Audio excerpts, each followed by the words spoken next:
रूस ने यूक्रेन पर फाइनल अटैक कर दिया है। एक साथ यूक्रेन पर 81 मिसाइलें, 8 शाहिद ड्रोन दागे गए हैं। यह इतना बड़ा हमला है जैसा यूक्रेन ने 1 साल की जंग में नहीं देखा है। इसी वजह से इसे यूक्रेन पर रूस का फाइनल अटैक माना जा रहा है। रूस ने यूक्रेन के किसी एक आध इलाके को निशाना नहीं बनाया है, बल्कि उसकी राजधानी कीव से लेकर उत्तर, दक्षिण, पश्चिम हर दिशा में हमला किया है। हमलों में कम से कम 11 लोगों के मारे जाने की खबर है। वहीं यूक्रेन के बड़े हिस्से की बिजली भी चली गई है। यहां तक कि यूक्रेन में मौजूद यूरोप के सबसे बड़े ज़ापोरिज़िया न्यूक्लियर पावर प्लांट की भी बत्ती गुल हो गई है। यानी पुतिन का सब्र अब जवाब दे गया है। वो यूक्रेन जैसे छोटे से देश पर अपना 1 साल लगा चुके हैं और फिर भी उनके हाथ कुछ खास नहीं लगा है। ऐसे में अब वो यूक्रेन पर अपना इससे ज्यादा वक्त, पैसा और ताकत शायद जायद नहीं करना चाहते। यही वजह है कि उन्होंने रात के अंधेरे में चुपके से यूक्रेन पर एक के बाद एक 81 मिसाइलें छोड़कर उस पर फाइनल अटैक कर दिया। और जब पूरा यूक्रेन सो रहा था तब पुतिन ने घात लगाकर उस पर आसमान से मौत बरसा दी। रातों रात राजधानी कीव समेत यूक्रेन के अलग अलग इलाकों में 81 मिसाइलें दागी गईं। और सिर्फ मिसाइलें ही नहीं, बल्कि यूक्रेन ने यह भी दावा किया कि रूस ने उस पर ईरान से मिले 8 शाहिद ड्रोन भी फायर किए। यह इतना भयानक हमला था कि उससे मुकाबला करने के लिए जुटी यूक्रेन की एयरफोर्स तक ने कह दिया कि उसने पुतिन का ऐसा वार कभी नहीं देखा। क्योंकि पुतिन ने इस बार यूक्रेन पर रत्ती भर का रहम नहीं खाया। ऐसा पहली बार हुआ जब रूस ने एक साथ अलग अलग किस्म की मिसाइलें यूक्रेन पर चलाईं। पुतिन ने अपने जखीरे से चुन चुन कर सबसे घातक हथियार निकाले और यूक्रेन पर फायर कर दिए, जिनमें S-300 एंटी एयरक्राफ्ट गाइडेड मिसाइलों से लेकर कैलिब्र क्रूज मिसाइलें तक शामिल रहीं।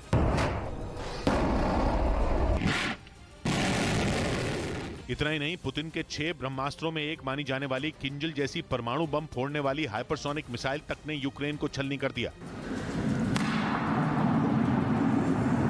यानी पुतिन ने उन मिसाइलों को अपना हथियार बनाया जिनका तोड़ यूक्रेन के पास मौजूद ही नहीं।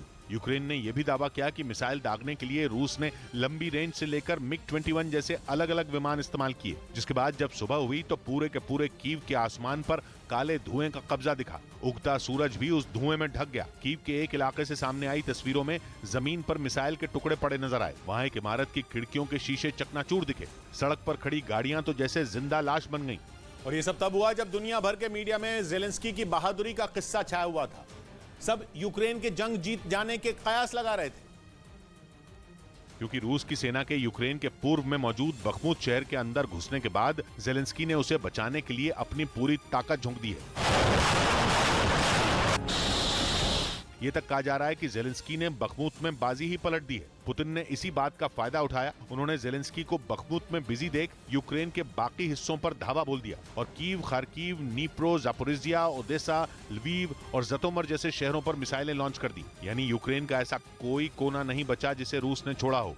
हालांकि यूक्रेन ने भी रूस का डटकर मुकाबला करने का दावा किया और कहा कि उसकी एयरफोर्स ने रूस की 34 क्रूज मिसाइलें मार गिराईं।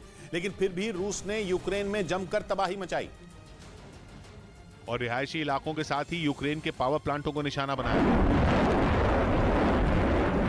जिससे यूक्रेन के शहरों की बत्ती गुल हो गई। यहां तक कि यूक्रेन के ज़ापोरिज़िया में मौजूद यूरोप के सबसे बड़े न्यूक्लियर पावर प्लांट की बिजली भी चली गई। अब उसे जनरेटरों के सहारे किसी तरह इमरजेंसी मोड में ऑपरेट किया जा रहा है, क्योंकि अगर परमाणु प्लांट बंद हुआ तो वहां परमाणु हादसा हो सकता है। ऐसा हादसा जिसके बाद सिर्फ यूक्रेन ही मौत की नींद नहीं सोएगा, बल्कि पूरा का पूरा यूरोप इस जंग का शिकार बन जाएगा। उधर रूस की ओर से बयान आया कि यूक्रेन मोल्दोवा के ट्रांसनिस्ट्रिया पर हमला करने जा रहा है। यानी युद्ध की आग धीरे धीरे पूरे यूरोप में फैलने वाली है। मोल्दोवा का ट्रांसनिस्ट्रिया रूस का समर्थन करने वाले अलगाववादियों के कब्जे में है। और रूस के बयान से लगता है कि यूक्रेन के बाद यूरोप के बाकी हिस्सों में जंग की शुरुआत इसी इलाके से होगी,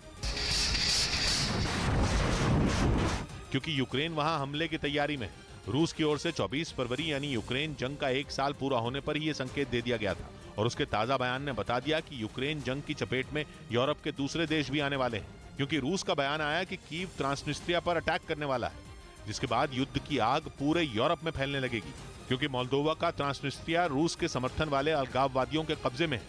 और अगर यूक्रेन ने मोल्दोवा के इस इलाके में सेना भेजी तो उसका सामना रूस के सैनिकों से होना तय है, क्योंकि रूस पहले ही कह चुका है कि वो ट्रांसनिस्ट्रिया में रूस का समर्थन करने वाले लोगों की रक्षा करेगा, क्योंकि यूक्रेन लगातार वहां हमले की धमकी दे रहा है।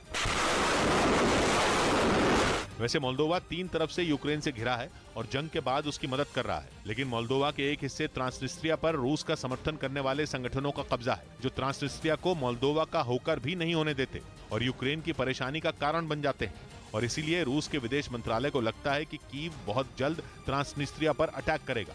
यूक्रेन जंग के कुछ दिन बाद से ही मोल्दोवा की चर्चा होने लगी थी, क्योंकि कई खबरों में दावा किया गया कि यूक्रेन के बाद रूस का अगला टारगेट मोल्दोवा है। खुद मोल्दोवा की सरकार ने इशारों में यह बात मानी है और दुनिया को बताया कि मोल्दोवा डर के साए में जी रहा है। मोल्दोवा करीब 30 साल से नाटो के साथ मिलकर काम कर रहा है, हालांकि वो उसका औपचारिक सदस्य नहीं है, लेकिन नेटो की ओर से उसे सुरक्षा का भरोसा दिया जा चुका है। और रूस के इस नए अलर्ट के बाद एक बार फिर नेटो चीफ का बयान आया, जिसमें उन्होंने कहा कि मोल्दोवा को रूस से डरने की जरूरत नहीं है, क्योंकि वो यूक्रेन में ही ठीक से जंग नहीं लड़ पा रहा। यानी नेटो मोल्दोवा के साथ खड़ा हो गया। जबकि रूस ने दावा किया कि वो नहीं बल्कि यूक्रेन मोल्दोवा के एक हिस्से पर हमला करेगा, जिसके लिए उसने तैयारियां भी शुरू कर दी। इस बीच पश्चिमी मीडिया ने दावा किया कि रूस ने समंदर में जंग के लिए परमाणु पनडुब्बियां भेजी हैं, जो काला सागर में आगे बढ़ रही हैं और बहुत जल्द यूरोप के कई देशों के नजदीक पहुंच जाएंगी, क्योंकि काला सागर की सीमा रूस, यूक्रेन, जॉर्जिया, तुर्की और रोमानिया जैसे देशों से लगती है। काला सागर के किनारे बसे जॉर्जिया, तुर्की और रोमानिया नेटो का हिस्सा है, यानी रूस की पनडुब्बियां नेटो देशों के नजदीक पहुंच रही हैं। पश्चिमी मीडिया ने रूस की पनडुब्बियों के अमेरिकी सीमा के नजदीक पहुंचने का भी दावा किया, जिसके बाद अमेरिका और यूरोप के कई देशों के लिए खतरे की घंटी बज गई। यानी केवल मोल्दोवा नहीं बल्कि अमेरिका, जॉर्जिया, तुर्की और रोमानिया जैसे देशों पर भी खतरा मंडरा रहा है, क्योंकि पुतिन ये बता चुके हैं कि उनके कब्जे वाले या फिर उनके समर्थन से चलने वाले इलाकों पर वो किसी को दखल नहीं देने देंगे। और इस बार लग रहा है कि नंबर मोल्दोवा का है, क्योंकि अगर ट्रांसनिस्ट्रिया पर हमला हुआ तो रूस चुप नहीं बैठेगा। जानकार इसे अमेरिका के लिए भी खतरा मान रहे हैं, क्योंकि यूरोप में कुछ भी हुआ तो अमेरिका पर असर पड़ेगा ही पड़ेगा। इधर दिल्ली के पूर्व डिप्टी सीएम मनीष सिसोदिया को ईडी ने गिरफ्तार कर लिया। सिसोदिया की गिरफ्तारी तिहाड़ जेल के भीतर पूछताछ के बाद हुई, जिसमें उनसे ईडी ने 8 घंटे तक मनी लॉन्ड्रिंग के मामले में सवाल जवाब किया। सूत्रों के मुताबिक पूछताछ में जवाब से संतुष्ट नहीं होने पर ईडी ने सिसोदिया को गिरफ्तार कर लिया, जिसके बाद अरविंद केजरीवाल ने बीजेपी पर सिसोदिया को जेल में ही रखने की साजिश का आरोप लगाया। इस बीच ब्रिटेन के मीडिया ने दावा किया कि अब ईरान के निशाने पर ब्रिटेन समेत यूरोप के दूसरे कई देश हैं। खबर के मुताबिक ईरान इन देशों पर हमला करने के लिए तेजी से बैलिस्टिक मिसाइलें बना रहा है, जबकि अब तक उसके निशाने पर सिर्फ अमेरिका और इजराइल ही थे। लेकिन ब्रिटेन के मीडिया ने यह दावा कर दिया कि जल्द ही ईरान ब्रिटेन और यूरोप के दूसरे देशों के लिए बड़ा खतरा बनने वाला है, जबकि इस वक्त उसकी अमेरिका और इजराइल से ठनी हुई है। इजराइल तो कई बार ईरान पर हमले की धमकी भी दे चुका है। इजराइल के प्रधानमंत्री बेंयामिन नेतन्याहू तो यहाँ तक कह चुके हैं कि अब ईरान पर वार करने में देर नहीं करनी चाहिए, क्योंकि वो कभी भी परमाणु बम बना सकता है और ऐसा करने के बाद वो अमेरिका और इजराइल के लिए ही नहीं बल्कि पूरी दुनिया के लिए बड़ी मुसीबत बन जाएगा। लेकिन ब्रिटेन के मीडिया के मुताबिक ईरान के परमाणु बम से ज्यादा खतरा उसकी बैलिस्टिक मिसाइलों से है, और वो अपनी बैलिस्टिक मिसाइलों से ही ब्रिटेन और यूरोप के दूसरे देशों पर हमले की तैयारी कर रहा है। इसके लिए ईरान अपनी इन मिसाइलों की क्षमता बढ़ाने में जुटा हुआ है, ताकि वो लंबी दूरी तक मार कर सकें। क्योंकि अभी उसके पास जो बैलिस्टिक मिसाइलें मौजूद हैं, उनकी रेंज सिर्फ 1500 किलोमीटर ही बताई जाती है। यानी ईरान चाहे भी तो ब्रिटेन को निशाना नहीं बना सकता, क्योंकि ब्रिटेन ईरान से करीब 5000 किलोमीटर दूर है। ऐसे में अगर ईरान को उसके ऊपर मिसाइलों से हमला बोलना है तो उसे उनकी क्षमता कई गुना बढ़ानी होगी। और ब्रिटेन के मीडिया के मुताबिक ईरान इस काम में तेजी से जुटा हुआ है, क्योंकि ब्रिटेन भी ईरान को परमाणु बम से दूर रहने की चेतावनी दे चुका है। वो साफ कह चुका है कि ईरान नहीं माना तो उस पर हमला कर दिया जाएगा। और ब्रिटेन की उस धमकी से ईरान का गुस्सा 7वें आसमान पर पहुंच गया, क्योंकि वो पहले ही ब्रिटेन से चिढ़ा बैठा है। ईरान का आरोप है कि ब्रिटेन ने उसके यहां हिजाब के विरोध में हो रहे प्रदर्शनों को भड़काया था, जिसके बाद ईरान ने भी ब्रिटेन को अंजाम भुगतने की धमकी दी थी।